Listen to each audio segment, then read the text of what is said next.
Hello, I just want to present just a couple of ideas of going through a couple of sentences on the relative pronoun, just to give you just a little bit of extra practice. It's a reasonably easy week actually when you look at the chapter this week, and this is the main part of it.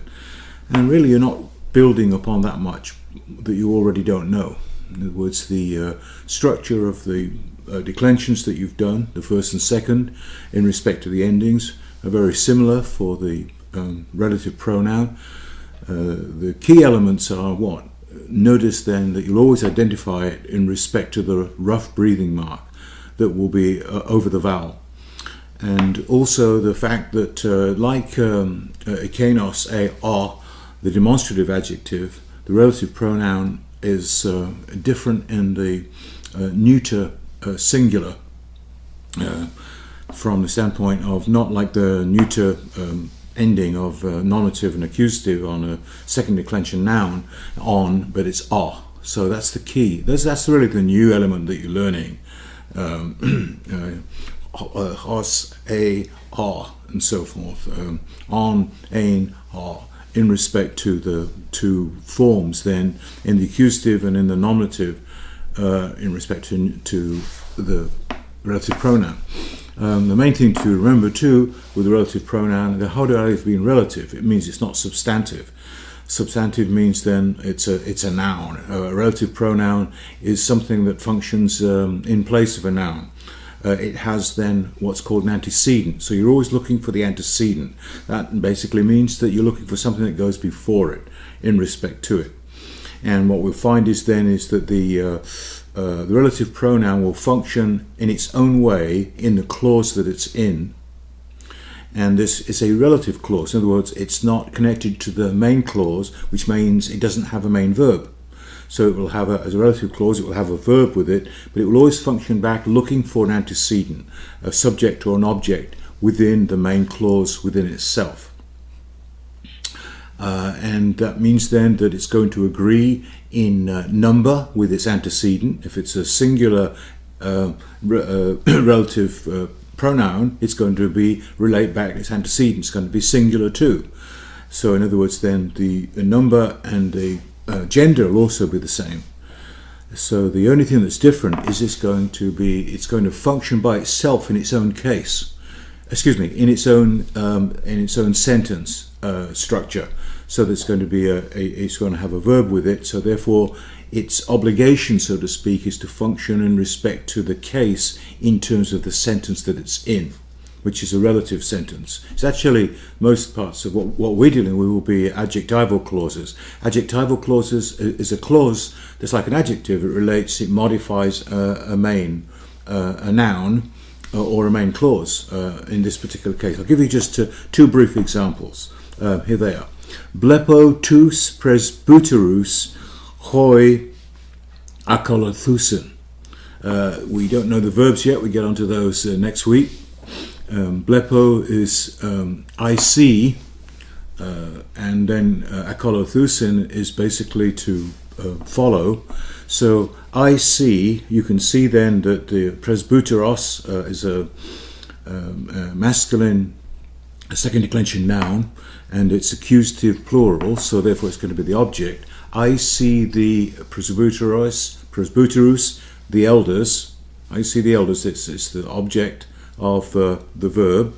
And then we have this relative pronoun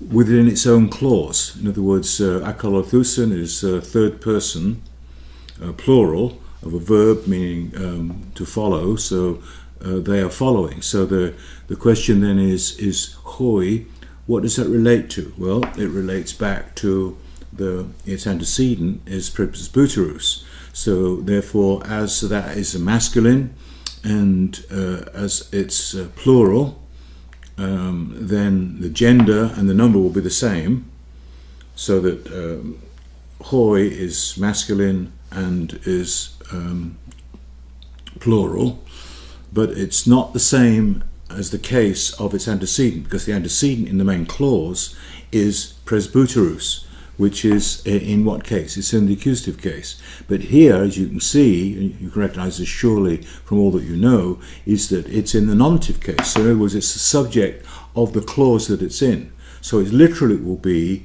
I see the elders are following.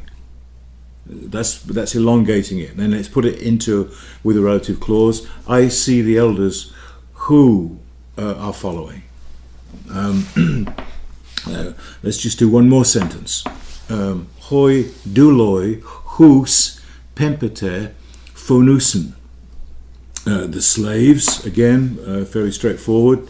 The second declension masculine noun, nominative masculine plural.